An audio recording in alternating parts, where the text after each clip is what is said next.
బెండకాయతో వడియాలు చేస్తున్నానండి. సో ఏం చేస్తున్నానంటే ముందుగా ఇవన్నీ బాగా కడిగేసుకొని తడి అనేది లేకుండా ఒక పొడి బట్ట మీద ఆరబెట్టుకున్నాను. ఆరబెట్టుకున్నాక చూడండి ఈ విధంగా ముక్కలు కట్ చేస్తున్నాను అనమాట. ఇట్లా పెద్ద పెద్ద ముక్కలే కట్ చేసేసుకోవచ్చండి, ఎందుకంటే ఇది మళ్ళీ మనము మిక్సీకి వేస్తామన్నమాట. అందువల్ల ఇవన్నీ ఇలాగా కట్ చేసి పెట్టుకుంటున్నాను. అన్నీ కట్ చేశాక మళ్ళీ చూపిస్తానండి. ఓకే, ఇదిగోండి ఈ కట్ చేసుకున్న బెండకాయలన్నీ ఇప్పుడు మనము కచ్చా పచ్చాగా మిక్సీకి వేసుకోవాలండి. ఓకే, ఇప్పుడు మిక్సీకి వేసేసుకుందాం. ఓకేనా, ఇదిగోండి అంతా ఇప్పుడు మిక్సీకి వేసేసుకున్నాం కదా కచ్చా పచ్చగా.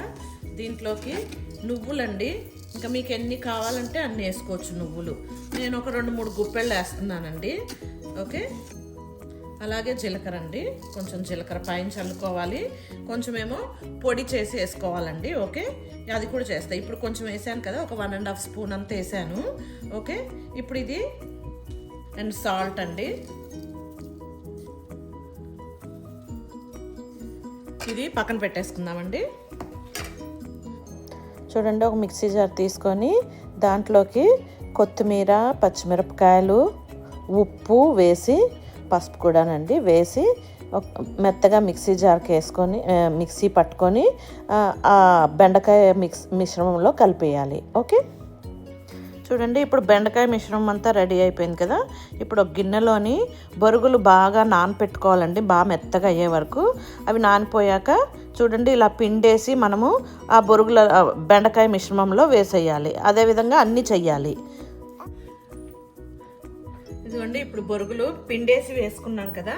అండ్ నేనేం చేస్తున్నానంటే కొంచెము గ్లోవ్స్ వేసుకొని ఇది బాగా మిక్స్ చేస్తున్నానండి. దాంట్లోని పచ్చికారం ఉంది కదా, అందుకని నేను కొంచెం గ్లోవ్స్ వేసుకుంటున్నా, లేకపోతే చేతులు మండుతాయండి. మీరు ఎవరన్నా చెయ్యాలి అనుకుంటే గ్లోవ్స్ వేసుకొనే చెయ్యండి, ఎందుకంటే పచ్చికారము చాలాసేపు చెయ్యి దాంట్లో ఉంటుంది కదా ఆ పదార్థంలోని, అందుకని చేతులు అయితే బాగా మండుతాయండి. ఓకే, ఇవి వేసేసుకొని ఒకసారి చేతులు కడుక్కుందాం, వాష్ చేసుకుందాం. ఓకేనండి, వేసుకొని ఇప్పుడు ఇదంతా బాగా బెండకాయ మురమరాలు అంతా బాగా కలిసేలాగా కలుపుకుందాం. మీరు 2 చేతులైనా పెట్టచ్చండి, ఏం పర్వాలేదు ఇలాగా, ఎందుకంటే గ్లౌజ్ వేసుకున్నాం కాబట్టి ఏం పర్వాలేదు.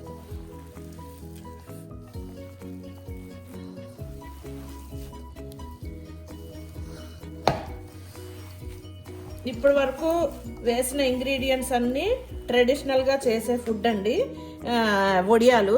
ఇంకా మీకు కావాలంటే మీరు ఏమైనా పుల్లగా ఉండడం కోసము ఓకే మ్యాంగో పౌడర్ ఉంటుంది కదండి, ఆమ్చూరు, అది వేసుకోవచ్చు. ఇంగువ ఫ్లేవర్ కావాలంటే ఇంగువ వేసుకోవచ్చు. అట్లాగా మీ ఇష్టం అండి. ఇంకా తర్వాత ఫ్లేవర్స్ అన్నీను దీంట్లోకి నేను చెప్తున్నాను, గ్యారంటీగా గ్లౌజ్ అయితే వేసుకోండి, లేకపోతే మాత్రం చేతులు బాగా మండుతాయండి.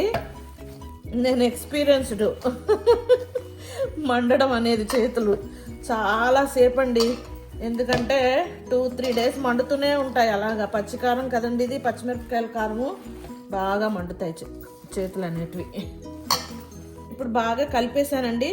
మీకు కావాలంటే కొంచెంగా తీసుకొని ఇలాగా టేస్ట్ చేయండి. ఓకే, ఉప్పుగానే తక్కువ అనిపిస్తే మనం అడ్జస్ట్ చేసుకోవచ్చు. ఓకే, బట్ ఎంగిల్ చేయకండి, ఎత్తి వేసుకోండి. ఓకేనా,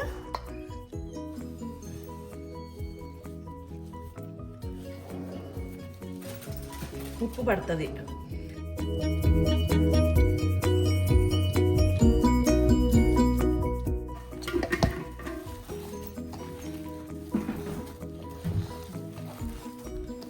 కొంచెం ఇంగువ కూడా వేస్తావా? ఇక్కడ ఉంది ఇంగువ.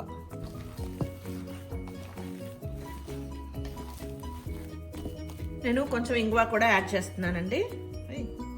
ఇంగువ వేసాక బాగా కలిపేసుకోవాలండి, కలిపేసి వడియాల్లాగా పెట్టేసుకోవాలి.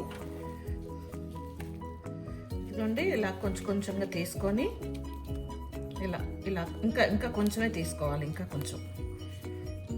ఇలా మనము వడకి ఎలాగా ఇట్లా ప్రెస్ చేసుకుంటాం అలా ప్రెస్ చేసుకొని, యాక్చువల్గా ఎండలో కూర్చొని చెయ్యాలండి, చాలా ఎండ ఉంది కదా బయట.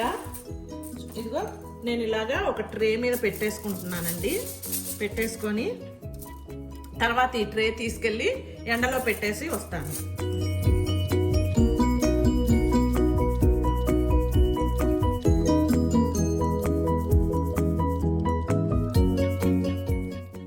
చూడండి, ట్రే అంతా పెట్టేశాను కదా. అదే విధంగా అన్ని ట్రేలు నింపేశాక తర్వాత తీసుకెళ్ళి ఎండలో పెట్టొస్తానండి. ఇదిగోండి, అన్ని ఈ విధంగా చేసి పెట్టుకున్నానండి. ఇంకా ఉంది చేసేది. అన్నీ అయ్యాక ఒకసారి ఎండలో పెట్టేస్తాను. ఇదిగోండి, చేసుకున్నవన్నీ ఈ విధంగా ఎండలో పెట్టి ఎండబెట్టుకోవాలండి.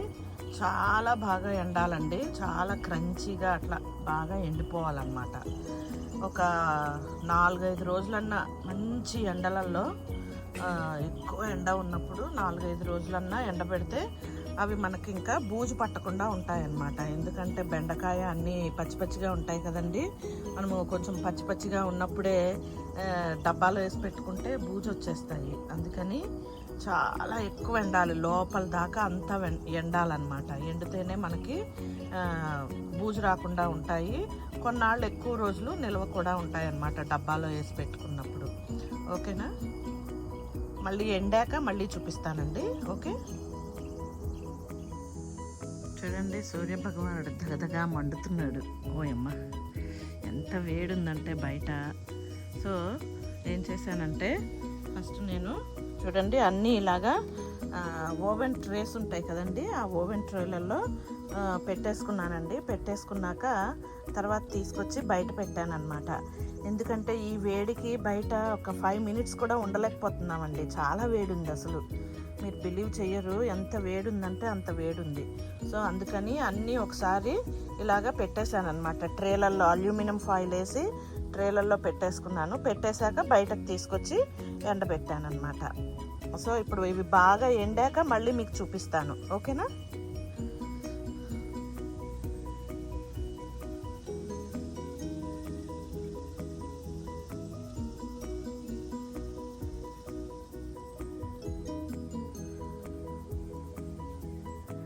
ఇదిగోండి, అసలు 2 అవర్స్కే బాగా డ్రై అయిపోయాయండి. పైన లేయర్ అంతా డ్రై అయిపోతే ఏం చేశానంటే తిరగేసానండి. అన్నీ తిరగవేసాను, చేత్తోని తిరగేసి అన్నీ దగ్గరగా పెట్టడంతో 2 ట్రేలు తగ్గిపోయిందండి. దగ్గరగా పెట్టా కదా, అందుకని 2 ట్రేలు తగ్గిపోయింది. బ్యాక్ సైడ్ అంతా డ్రై అయింది, అందుకని ఇటువైపుకి తిరగేసాను. సో తొందరగా ఎండుతాయి కదా, అందుకని ఇంత బాగా డ్రై అయిపోయాయో. ఇదిగోండి, అన్నీ ఒక చిన్న ట్రేలోకి వచ్చేసాయి ఎండాక. ఇప్పుడు కొన్ని తీసుకెళ్ళి మీకు వీడియో కోసం నేను కొన్ని ఫ్రై చేస్తానండి. ఇంకా ఎండలో పెడతాను, ఎందుకంటే డబ్బాకి వేసి పెట్టుకోవాలి కదా. బాగా డ్రై అవుతేనే డబ్బాకి వేసి పెట్టుకోగలం. ఇప్పుడు మీకు వీడియో కోసం కొన్ని వేయించి చూపిస్తాను. ఓకేనా? 4-5 తీసుకెళ్తాను, ఇన్ని. ఓకే,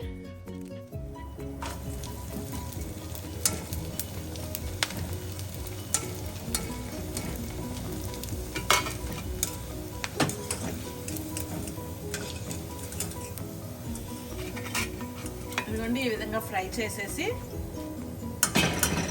ఇదిగోండి ఒక ప్లేట్లో వేసేసుకోవాలి. చూడండి, ఇవి మనము వడియాలు ఇంకా తెలుసు కదండి, పప్పన్నంలో అట్లాగా నంచుకుంటే చాలా బాగుంటాయి. ఓకేనా? Thanks for watching. Please like, share, subscribe. ఇంకా దోసకాయల వడియాల కోసం వెయిట్ చేయండి. ఓకేనా? దోసకాయల వడియాలు కూడా ఎలా చేయాలో చూపిస్తాను. ఇప్పుడు బెండకాయ వడియాలు అయిపోయింది, దోసకాయ వడియాలు. ఓకే, నెక్స్ట్ వీడియో ఈజ్ దోసకాయ వడియాలు. Okay, thank you.